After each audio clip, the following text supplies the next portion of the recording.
Guys, കുറെ നാളത്തെ അവധിക്ക് ശേഷം ഇന്ന് വീണ്ടും സ്കൂൾ തുറക്കുക. അതിൽ തന്നെ ഞാൻ പോയത് മാവ് പോന്നിട്ടുണ്ടോ നോക്കാൻ വേണ്ടിയിട്ടാണ്. നല്ല അടിപൊളിയായിട്ട് പോന്നിട്ടുണ്ടായിരുന്നു. അതൊരു സാറ്റിസ്ഫൈങ് പാട്ടാണല്ലേ. അത് കഴിഞ്ഞാൽ ഇഡ്ഡലി ഉണ്ടാക്കാൻ തുടങ്ങി. ഇഡ്ഡലി ഇവിടെ എല്ലാവർക്കും ഫേവറേറ്റ് ആണ് കേട്ടോ. കാരണം സാമ്പാറിൽ ചമ്മന്തിന്റെ ഒക്കെ കൂട്ടി കഴിക്കാൻ അടിപൊളി ടേസ്റ്റ് അല്ലേ. പക്ഷെ എനിക്ക് ഇന്ന് സാമ്പാർ മാത്രമേ ഉണ്ടായിട്ടുണ്ടായിരുന്നുള്ളൂ കേട്ടോ. ചമ്മന്തി ഞാൻ ഉണ്ടാക്കിയിട്ടുണ്ടായിരുന്നില്ല. സാമ്പാറും ഞാൻ ഇന്നലെ വെച്ചിട്ടുണ്ടായിരുന്നതാണ്. രാവിലെ ഞാൻ തിളപ്പിക്കാണ് ചെയ്തിട്ടുണ്ടായിരുന്നത്.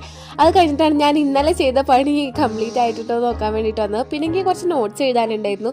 കുറേ നോട്ട്സ് പെൻഡിങ് ഉണ്ട്. അത് ഇനിയും വെച്ചിട്ടുണ്ടെന്നുണ്ടെങ്കിൽ മിസ്സിൻ്റെ ഇനിയും ചെയ്തേക്കും. വഴക്ക് കിട്ടുന്നതല്ല, എൻ്റെ ഇന്റേണൽ മാർക്സ് ആണ് പോയി കിട്ടിയിട്ടുണ്ടാവുക.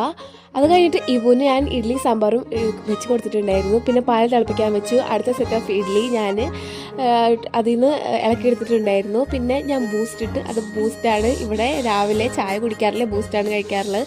അത് കഴിഞ്ഞിട്ട് അവൻ്റെ ഫേവറേറ്റ് പോപ്കോൺ, സ്നാക്സിൽ നിന്ന് പോപ്കോൺ മതി എന്ന് പറഞ്ഞിട്ട് ഞാൻ അതാണ് സ്നാക്സിനായിട്ട് ഉണ്ടാക്കി കൊടുത്തിട്ടുണ്ടായിരുന്നത്.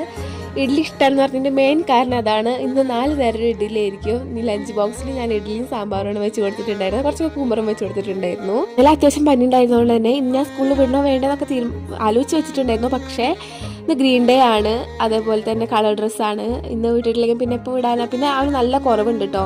ഇന്നലെ നല്ല രീതിയിൽ പനിച്ചെങ്കിൽ ഞാൻ ഇന്ന് സ്കൂളിൽ പോകുമ്പോൾ ഞാൻ മരുന്നൊക്കെ കൊടുത്തിട്ട് വിട്ടേ കൊണ്ട് അത്യാവശ്യം കുഴപ്പമില്ല. ബാഗിൽ ഞാൻ വെച്ച് കൊടുത്തിട്ടുണ്ട്. അപ്പോൾ മിസ് കൊടുത്തിട്ടുണ്ടാവും.